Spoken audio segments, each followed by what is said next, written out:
In this episode of the show, I'm going to be talking about how I replace drums using the Reaper digital audio workstation. That's coming up on Home Music Studio One.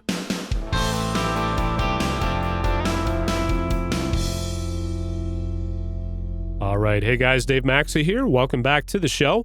This is the place where you can learn to produce professional quality home music studio recordings, and you can do that even on a limited budget. Don't forget, you can also find me online at homemusicstudio1.com. Well, I'm just going to jump into what I want to show you here today. So I've got a project open in Reaper. I'm using the 64-bit version of Reaper. You can see the info here on the version that I'm using. And here's the issue that I came across. Perhaps you've dealt with the same thing. I was just simply not happy with the recorded snare drum sound in this project. This was a very large project. This was recorded live, actually out of a Dante system. I recorded it in this project here that you're seeing in Reaper.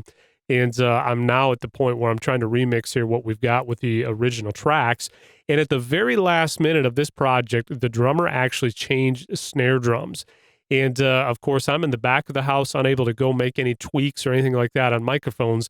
We ended up losing the bottom snare drum mic. The tuning of his different snare was just not what I had originally hoped for. And then the position of the top microphone changed as well. So although the snare drum was not absolutely horrible, it worked plenty fine live. It wasn't really what I was aiming at for the end result of what our original goals were. So perhaps you've been in the same position where you've got an acoustic sound on your kit. Maybe it's the kick drum or the snare drum. The question is, what do you do? How do you fix this issue? Well, my number one way that I recommend to fix this issue is to replace that snare drum using the acoustic kit that you recorded as the trigger.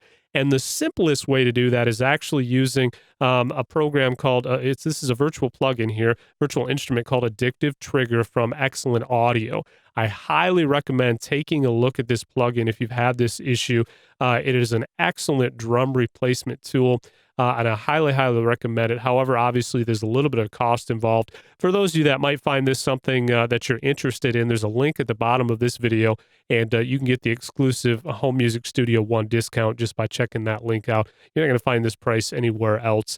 So if that's a solution for you, then make sure to check that out. For those of you that are using Reaper, I want to show you a very simple way to accomplish fixing this problem using any virtual drum instrument that you might have, okay?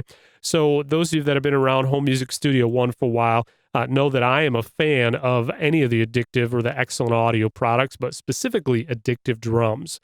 So I'm going to show you now how I used Reaper to trigger the Addictive drums virtual instrument and replace this original snare sound. Before I do, let me play you the end result of what I've achieved up until this point. Now, this mix is not completely finished yet. I still got some tweaking on the bottom end, but I'm getting really close. Done a little bit of pre-mastering just to give me an idea of kind of what might happen in the final result. This is a real gospel song, and so maybe it's your style, maybe it's not, but let's just take a listen and pay close attention to what you're hearing with the snare drum in this finished mix.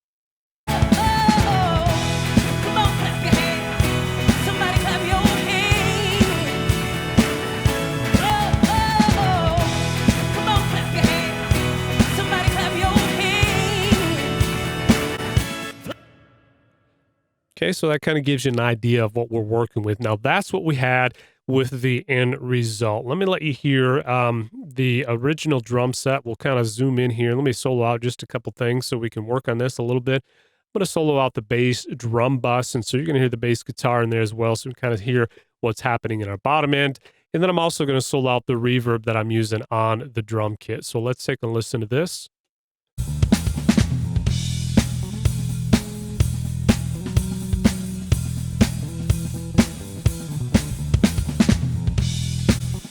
Okay, and the bleed that you hear from that acoustic in the left side there is coming from the reverb that I've got a little bit on there, and a couple of the other instruments. Again, keep in mind this entire project was tracked live, 64 tracks at once coming from the house mix out of a Dante system. So if we go back to our original snare drum here, kind of past that, let me bring this here. This is what we originally started with. Let me go ahead and mute this guy here, and then I'll explain what I did to use this. This is our original drum snare sound.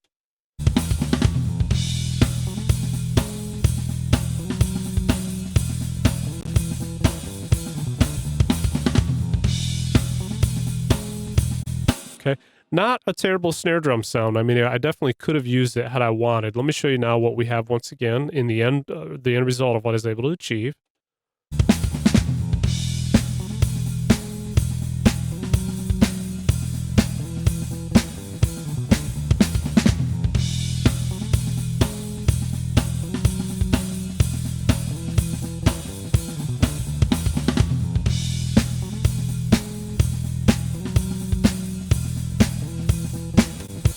Okay, so hopefully you can hear the difference. The snare drum, the original snare, although it wasn't a terrible snare, because of the position of the mic, we've got a lot more kind of the top end of that snare, almost a little bit too much rim of that snare, okay? So it just didn't have that pop in the snap that I was really after. So I used in Reaper one of the JS plugins right here to turn my audio signal into a drum trigger. The audio signal being the original waveform from the snare drum. That's what this guy is right here. I've done a few things to this. I got some parallel compression, some other things happening, but I'm using the velocity of the snare drum wave file to trigger, to create a MIDI trigger that I'm then sending over to Addictive drums.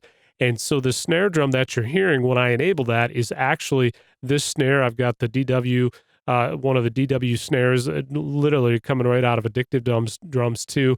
And so whatever tweaks I'm making in this plugin, the original snare drum audio is triggering this. And so we've actually got a couple more options to kind of sweeten things up just a little bit even from here. But first, let me show you how I got this plugin in here. If you're using Reaper, of course, you can go to your effects manager here. And with under all plugins, just go ahead and search the word trigger. And you're going to see there's actually a couple options, okay? I've got that Addictive trigger installed here that I talked about earlier, but for right now, I'm going to show you some other ways that I did this. And there's a couple different options here we could do what I've accomplished, but this is my preference with the JS plugins, and this plugin is just simply called Turn Audio Signal into Velocity Sensitive Drum Trigger, okay? I've installed that on my original snare drum track, okay? And one of the important things about making this work is do what you can to isolate the actual snare drum itself. I've got some compression happening and some EQ in there, and I'm kind of trying to tweak things just a little bit. This is my original attempt at getting a decent sound out of that snare drum, which is not too bad. Okay, it's usable. But I've got it in the last slot of the chain on that insert, okay? And so when you first drop this plugin on, you're actually going to have very close to the same presets you see here. You've got a threshold, open and close. I did not change that at all. Trigger intervals, I did not change that at all. The only thing I did adjust is I mixed the blend. This allows you to blend your triggered sample drum, which in this case is coming from Addictive Drums 2, with the original, okay? So I've done a little bit of a blend in there, and that helps me to kind of have the reality of what I'm after. Now, the only thing that you may need to adjust right out of the box, depending on your track here, is this MIDI note number. We can use the audio from that snare drum to trigger any of our original sounds, okay? So if I go over here, let's just say I had, we'll open up the piano roll on this track here. In fact, let me just do this for simplicity's sake. Insert a new MIDI item.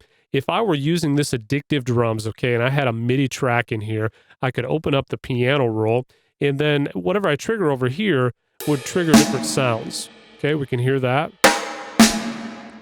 So when I select the MIDI note here, all I simply have done was find the note that was triggering my snare drum, okay? And you can slide this up and down, and you can find different sounds there. For me, set on 40 triggered the snare drum that I was after, and by that I mean it just simply triggered the snare that was inside Addictive drums, not the cross stick or anything like that. It triggered this original snare.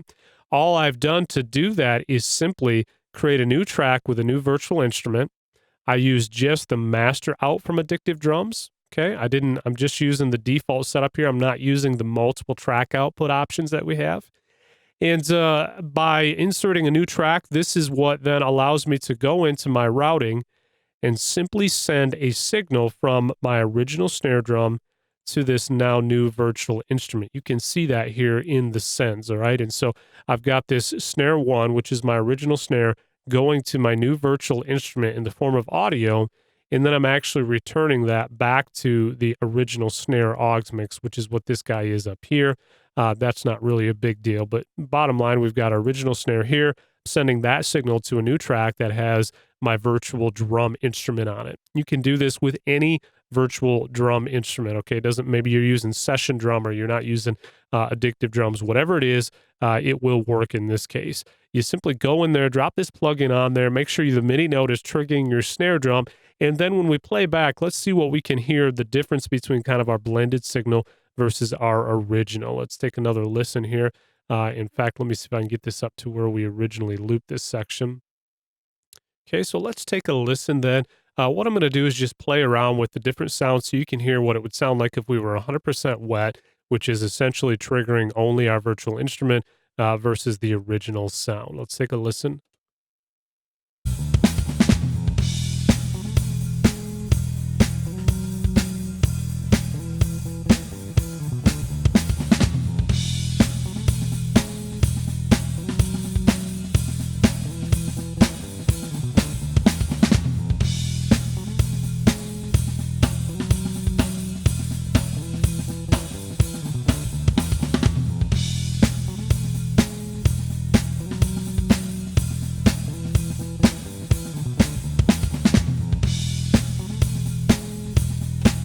Okay, so the reason I've got a little bit of that original signal in there is just for realism, so that we kind of blend the two snare sounds together.